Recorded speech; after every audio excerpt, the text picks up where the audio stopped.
တခါတုန်းကရွာတရွာမှာပေါ့နော်အလွန်ချမ်းသာကြွယ်ဝတဲ့ဦးနေဆိုတဲ့တထေးကြီးတဦးရှိပါတယ်အဲ့ဒီတထေးကြီးဦးနေမှာမောင်ဆန်နေဆိုတဲ့သားတစ်ယောက်ရှိတာပေါ့ကွယ်ကဲသားချစ်တဲ့မောင်ဆန်နေဟာအရွယ်ရောက်လာပေမဲ့သူ့ဖခင်တထေးကြီး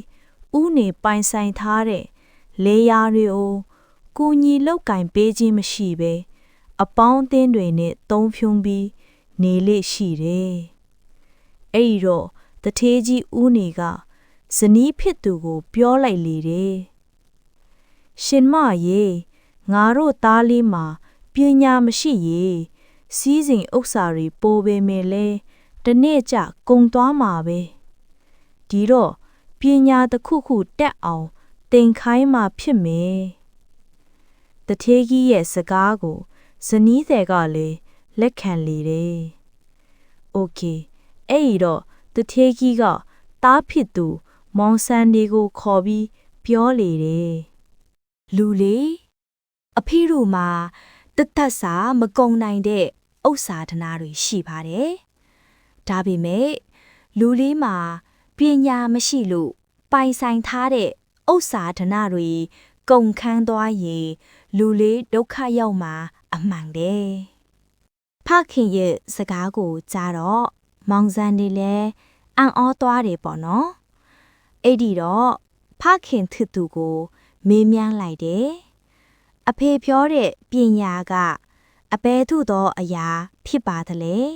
။မောင်ဆန်ဒီရဲ့စကားကိုကြားတော့လူလေးအဖေအသေးအချာ1000ပေးလိုက်ပါမယ်။အဖေပေးလိုက်တဲ့အတပြာကိုအရင်အနီးဖြူပြီးတရက်တကြေးမှာပညာရှာဖွေပြီးယူဆောင်လာခဲ့ပါလို့ပြောကြွားပြီးမောင်ဆန်ဒီကိုလွှတ်လိုက်ပါတယ်။မောင်ဆန်ဒီလည်းဖခင်တထေးကြီးဆေးလိုက်ခဲ့အတပြာ1000ထုတ်ကိုထမ်းပြီးထွက်လာခဲ့ပါတယ်။ဒါပေမဲ့မောင်ဆန်ဒီဟာဘယ်အရက်ကိုသွားရမှန်းမသိလို့မြေကြီးတဲ့ရာကိုထွက်လာရင်တောနဲ့လုံပြီးထမင်းစာလာလေတယ်။အဲ့ဒီအချိန်မှာပေါက်တူးကိုထမ်းပြီးလယ်လေးကိုတွားနေတဲ့လယ်သမားကြီးတူကမောင်ဆန်တွေကိုတွေ့လို့မေးမြန်းလိုက်တယ်။အမောင်ဘယ်ရက်ဒေတာကိုဥတီချက်ထားပြီးခီးထွက်ခွာလာခဲ့ပါသလဲ။လယ်သမားကြီးရဲ့အမေးစကားကိုကြားတော့မောင်ဆန်တွေကပကြီးကျွန်တော်ကတထေးကြီးရဲ့သားဖြစ်ပါတယ်။ဖခင်စေခိုင်းတဲ့အတိုင်းပညာရှာဖွေဖို့ခရီးထွက်လာခြင်းဖြစ်ပါတယ်။ဒါပေမဲ့ထမင်းစာလောင်၍ထမင်းရှိတဲ့အရက်ကိုလမ်းညွန်ဖေးပါ။မောင်ဆန်လေးရဲ့စကားကိုကြားတော့လယ်သမားကြီးကအမောင်ဖခင်စေခိုင်းတဲ့စကားအတိုင်းလိုက်နာမယ်ဆိုရင်ထမင်းရှိတဲ့အရက်ကိုပြပါမယ်လို့ပြောလိုက်ပါတယ်။အဲ့ဒါနဲ့မောင်ဆန်ဒီလည်းဝမ်းသာသွားပြီးလယ်သမားကြီးနောက်ကိုလိုက်ခဲ့ပါတယ်။ဒါပေမဲ့လမ်းကကြမ်းပြီးရွညွန့်တွေရှိတဲ့အတွက်မောင်ဆန်ဒီလည်းစိတ်ပြတ်သွားပြီးလယ်သမားကြီးကိုမေးလိုက်ပါတယ်။ပကြီးရွညွန့်တွေထူတတ်တဲ့လမ်းကိုဘာကြောင့်သွားနေရတာလဲ။လမ်းကောင်းတဲ့နေရာကသွားလို့မရဘူးလား။အဲ့ဒီတော့လယ်သမားကြီးကအမောင်ပကြီးတို့လယ်သမားတွေဟာရွညွန့်ရဲ့မိတ်ဆွေဖြစ်ပါတယ်။ပကြီးလယ်တဲကိုရောက်ရင်ပိုပြီးတိမာပါလို့မောင်ဆန်နီကိုပြောပြီးခေါ်ဆောင်သွားပါတယ်။အဲ့ဒီလိုနဲ့မောင်ဆန်နီလည်းလယ်သမားကြီးနေထိုင်တဲ့လယ်တဲလေးကိုရောက်သွားပါတယ်။လယ်သမားကြီးကလယ်တဲလေးကိုရောက်တော့မောင်ဆန်နီကိုပြောလိုက်တယ်။အမောင်ပကြီးမောပန်းလွန်းလို့ထမင်းစားဖို့ထမင်းအိုးတီးပေးပါ။အဲ့ဒီတော့မောင်ဆန်နီလည်းလယ်သမားကြီးစေခိုင်းတဲ့အတိုင်းထမင်းအိုးတီလေတယ်။ဒါပေမဲ့မောင်ဆန်နီက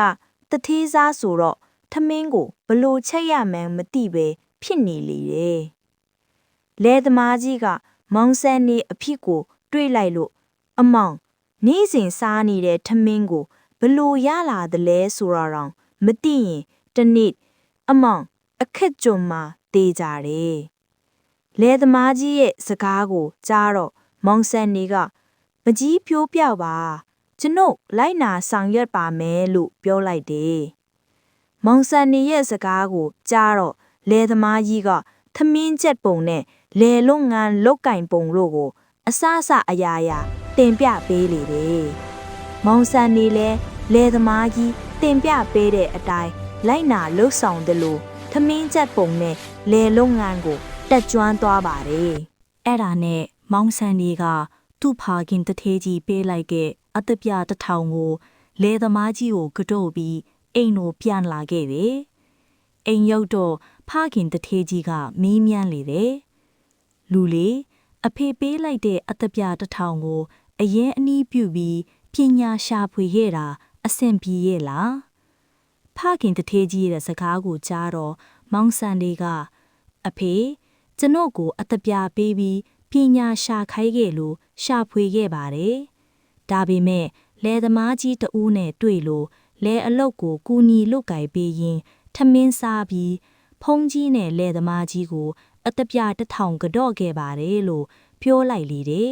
။မောင်ဆန်ဒီရဲ့စကားကိုကြားတော့ဖခင်တထေးကြီးကဝမ်းသာသွားတယ်။အဲ့ဒီတော့တထေးကြီးကဒီနေ့ကစပြီးအဖေပိုင်ဆိုင်တဲ့စီးစိမ်ဥစ္စာကိုအမွေအဖြစ်လူလေးကိုပေးပါတယ်။လူလေးလက်ခံပြီးထိမ့်သိမ့်မှာလူလေးဘဝအတွက်အဖေရင်အေးရပါပြီလို့ပြောလိုက်လေ။မောင်ဆန်ဒီလည်းဖခင်စကားကြားတော့အံ့ဩသွားတယ်။အဖေဘာကြောင့်ကျွန်ုပ်ကိုစီးစိမ်ဥစ္စာတွေပေးတယ်လဲဆိုတာသိပါရစေ။မောင်ဆန်ဒီရဲ့စကားကိုကြားတော့တထေးကြီးကလူလေးထမင်းဘေးကရလာတယ်လေဆိုတာသိပြီးမို့ဖြစ်တယ်။ပြီးတော့လယ်သမားကြီးအပင်မန်းခံလုပ်ခဲ့တဲ့လယ်လုပ်ငန်းအတတ်ပညာကလူလေးဘဝရဲ့အသက်မွေးဝမ်းကြောင်းအတတ်ပညာအစ်စ်ပဲဖြစ်တယ်။ဒါကြောင့်လူလေးပိုင်ဆိုင်ရမယ့်ဥစ္စာဒနာတွေမကုန်ခန်းနိုင်တော့ပါလို့ပြောဆိုလေတယ်။အဲ့ဒီတော့မှမောင်ဆန်ဒီဟာအသက်မွေးဝမ်းကြောင်းနဲ့အတတ်ပညာကိုသိရှိနားလည်သွားပြီးဖခင်ရဲ့အလုပ်ကိုလုပ်ကင်ရင်တိုးတက်ကြီးပွားသွားတဲ့ကွယ်